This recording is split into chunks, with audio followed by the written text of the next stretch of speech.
আবহাওয়া আপডেট। সৌরীশ বন্দ্যোপাধ্যায়, আবহাওয়াবিদ, আলিপুর আবহাওয়া দপ্তর।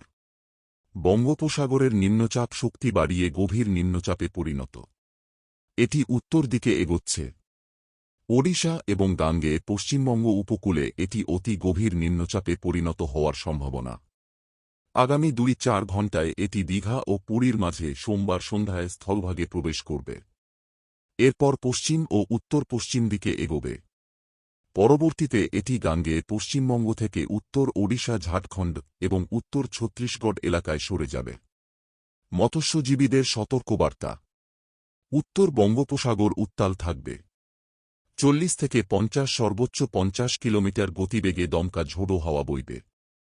মৎস্যজীবীদের বুধবার পর্যন্ত উত্তর বঙ্গোপসাগরে যেতে মানা। মৎস্যজীবীদের দক্ষিণবঙ্গে সোমবার থেকে বৃষ্টি বাড়বে। মঙ্গল ও বুধবার ভারী বৃষ্টি, মূলত উপকূল ও সংলগ্ন জেলাগুলিতে ভারী বৃষ্টির সম্ভাবনা। মেঘলা আকাশ সোমবার থেকে বৃহস্পতিবার পর্যন্ত। হালকা থেকে মাঝারি বৃষ্টি দক্ষিণবঙ্গের বেশিরভাগ জেলাতে। মঙ্গলবার ভারী বৃষ্টির সম্ভাবনা বেশি থাকবে বাঁকুড়া, পূর্ব ও পশ্চিম মেদিনীপুর, উত্তর ও দক্ষিণ 24 পরগনা এবং ঝাড়গ্রাম জেলাতে।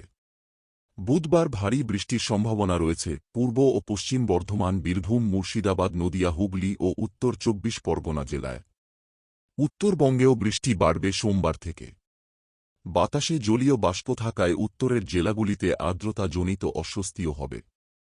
উত্তরবঙ্গের বেশিরভাগ জেলাতেই স্থানীয়ভাবে স্বল্প সময়ের জন্য বজ্রবিদ্যুৎ সহ হালকা থেকে মাঝারি বৃষ্টির সম্ভাবনা থাকবে প্রতিদিনই।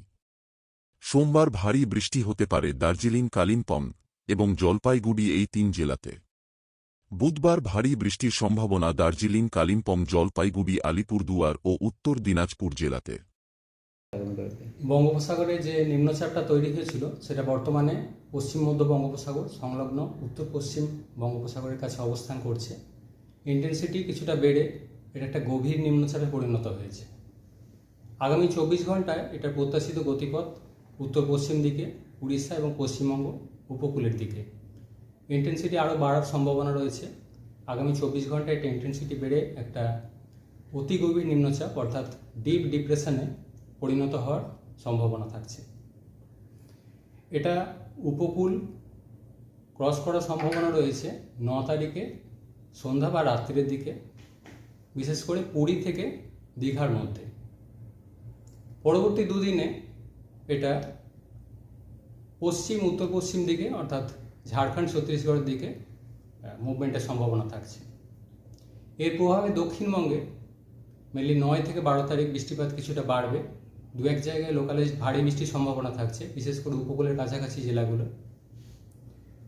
মৎস্যজীবীদের জন্য 11 তারিখ পর্যন্ত সমুদ্রে যেতে নিষেধ করা হয়েছে।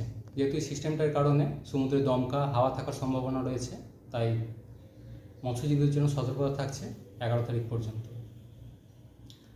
কলকাতা পার্শ্ববর্তী অঞ্চলে প্রধানত 9 তারিখ থেকে কিছুটা বৃষ্টিপাত বাড়ার সম্ভাবনা রয়েছে। প্রধানত হালকা থেকে মাঝারি ধরনের বৃষ্টিপাতেরই সম্ভাবনা থাকছে কলকাতা পার্শ্ববর্তী অঞ্চলে। উত্তরবঙ্গের জন্য আগামী 4-5 দিন বিশেষ করে 9 তারিখ থেকে কিছুটা বাড়ার সম্ভাবনা রয়েছে। মেনলি হালকা থেকে মাঝারি ধরনের বৃষ্টিপাত। তবে 9 তারিখে মেনলি দার্জিলিং, কালিম্পং এই সাইডে 2-1 জায়গায় ভারী বৃষ্টির সম্ভাবনা রয়েছে। আবার 11 তারিখ গিয়ে দার্জিলিং, কালিম্পং, জলপাইগুড়ি মেনলি এই এলাকাগুলো 2-1 জায়গায় লোকালাইজড ভারী বৃষ্টির সম্ভাবনা থাকছে। এছাড়া উত্তরবঙ্গে প্রধানত হালকা থেকে মাঝারি ধরনের বৃষ্টির সম্ভাবনা রয়েছে।